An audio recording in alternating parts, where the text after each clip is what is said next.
تاریخ کے صفحات میں چھپے وہ عظیم واقعات جو ہمارے دلوں کو جھنجھوڑ دیتے ہیں۔ آج ہم آپ کو لے کر جا رہے ہیں ایک ایسے نبی کی زندگی میں جنہوں نے بت پرستی کے اندھیروں میں اللہ کی توحید کی چراغ کو جلا دیا۔ یہ ہیں حضرت الیاس علیہ السلام۔ کیا ہوا جب حضرت الیاس علیہ السلام نے اللہ کی قدرت کو ثابت کیا؟ کیسے ایک نبی نے جھوٹے خداؤں کے سامنے سچائی کا پرچم لہرایا؟ آئیے اس حیرت انگیز واقعے کو تفصیل سے جاننے کی کوشش کرتے ہیں۔ اس عظیم واقعے کو جاننے کے لیے مکمل ویڈیو دیکھیں اور سچائی کے ان قیمتی لمحوں سے سبق حاصل کریں۔ حضرت الیاس علیہ السلام حضرت ہارون علیہ السلام کے خاندان سے تعلق رکھتے تھے اور بنی اسرائیل کے نبی تھے۔ آپ کا تذکرہ قرآن مجید میں دو جگہوں پر ملتا ہے، سورۃ الصافات میں اور سورۃ الانعام میں۔ قرآن میں آپ کو الیاسین کے نام سے بھی پکارا گیا ہے۔ ان کا زمانہ حضرت سلیمان علیہ السلام کے بعد کا تھا، جب بنی اسرائیل مختلف فرقوں میں بٹ چکے تھے اور اللہ تعالیٰ کی عبادت کو چھوڑ کر بتوں کی پوجا کرنے لگے تھے۔ حضرت الیاس علیہ السلام کے دور میں بنی اسرائیل ایک بار پھر گمراہی میں مبتلا ہو چکے تھے۔ اس دور کے بادشاہ اور عوام نے بعل نامی ایک بت کی عبادت شروع کر دی تھی، جو کہ ایک مشہور بت تھا۔ بنی اسرائیل نے اللہ تعالیٰ کے احکامات کو چھوڑ کر دنیاوی لذات اور بت پرستی کو ترجیح دی، جس کے نتیجے میں حضرت الیاس علیہ السلام کو اللہ تعالیٰ کی طرف سے ان کی ہدایت کے لیے بھیجا گیا۔ حضرت الیاس علیہ السلام نے بنی اسرائیل کو اللہ کی طرف واپس بلانے کی بڑی کوششیں کی۔ انہوں نے قوم کو بت پرستی چھوڑنے کی تلقین کی اور اللہ کی عبادت کرنے کی دعوت دی۔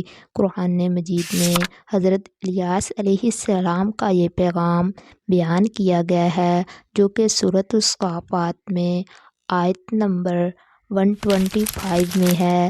کیا تم لوگ بعل کی عبادت کرتے ہو اور بہترین خالق کو چھوڑ دیتے ہو؟ حضرت الیاس علیہ السلام نے قوم کو اللہ کی وحدانیت کا پیغام دیا اور کہا کہ وہ بتوں کی عبادت سے باز آ جائیں، لیکن ان کی قوم نے ان کی بات کو رد کر دیا اور بت پرستی کو جاری رکھا۔ حضرت الیاس علیہ السلام کی قوم بنی اسرائیل نے بعل نامی ایک بہت بڑے بت کو اپنا خدا بنا لیا تھا اور اس کی پوجا کرنا شروع کر دی تھی۔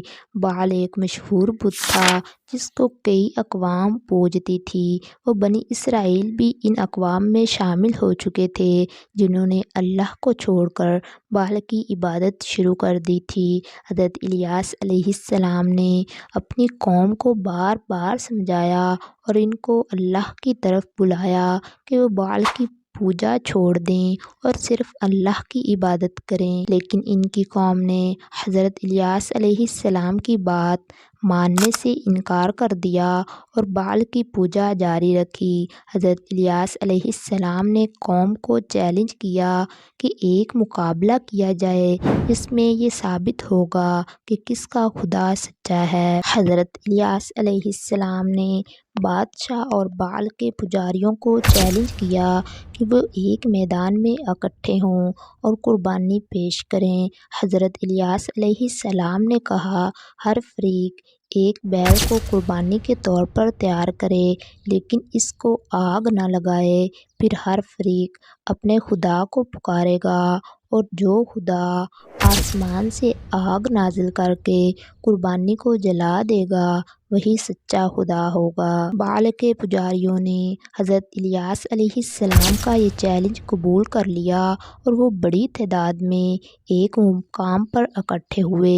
حضرت الیاس علیہ السلام نے ان کو کہا کہ پہلے وہ اپنی قربانی پیش کریں اور اپنے خدا کو پکاریں۔ بعل کے پجاریوں نے ایک بیل کو قربان گاہ پر رکھا اور صبح سے شام تک بعل کو پکارتے رہے کہ وہ آسمان سے آگ نازل کرے، لیکن کوئی جواب نہ آیا۔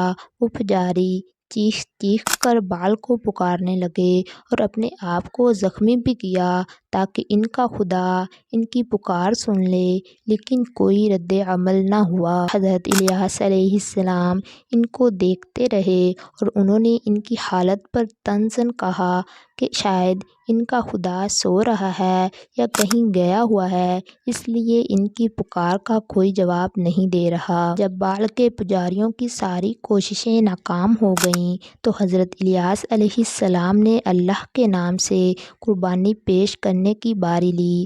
حضرت الیاس علیہ السلام نے ایک بیل کو قربان گاہ پر رکھا اور اللہ کے حکم سے قربان گاہ کے گرد 3 دفعہ پانی ڈالنے کا حکم دیا تاکہ قربان گاہ پوری طرح سے بھیگ جائے اور کوئی شک نہ رہے کہ آگ خود سے لگی ہے۔ پھر حضرت الیاس علیہ السلام نے اللہ کی طرف سے دعا کی اور کہا، اے اللہ، تو اپنے بندے کی دعا کو قبول کر اور اپنی قدرت کو ظاہر کر تاکہ یہ لوگ جان لیں کہ تو ہی سچا خدا ہے اور میں تیرا پیغمبر ہوں۔ حضرت الیاس علیہ السلام کی دعا کے فوراً بعد اللہ نے اپنی قدرت سے آسمان سے آگ نازل کی جو قربانی کو جلا کر راکھ کر گئی۔ یہ معجزہ دیکھ کر قوم پر اللہ کی توحید اور حضرت الیاس علیہ السلام کی نبوت کا یقین ہو گیا۔ اس معجزے کے بعد حضرت الیاس علیہ السلام نے حکم دیا کہ بال کے جھوٹے پجاریوں کو پکڑ کر قتل کر دیا جائے تاکہ آئندہ کے لیے لوگوں کو عبرت ہو اور وہ اللہ کی نافرمانی سے باز آ جائیں۔ بال کے تمام پجاریوں کو قتل کر دیا گیا اور بنی اسرائیل کی اکثریت نے اس واقعے کے بعد اللہ کی عبادت شروع کر دی۔ جب بنی اسرائیل اس واقعے کے بعد بھی باز نہ آئے اور بتوں کی پوجا جاری رکھی تو اللہ تعالیٰ نے ان پر عذاب نازل کیا۔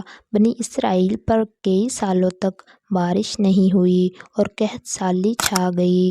لوگ بھوک اور پیاس سے مرنے لگے، لیکن پھر بھی ان کی اکثریت نے توبہ نہ کی اور بتوں کی عبادت جاری رکھی۔ حضرت الیاس علیہ السلام نے اپنی قوم کو بار بار اللہ کی طرف بلایا اور توبہ کرنے کی تلقین کی، لیکن بہت کم لوگ ہی ان کی بات ماننے والے تھے۔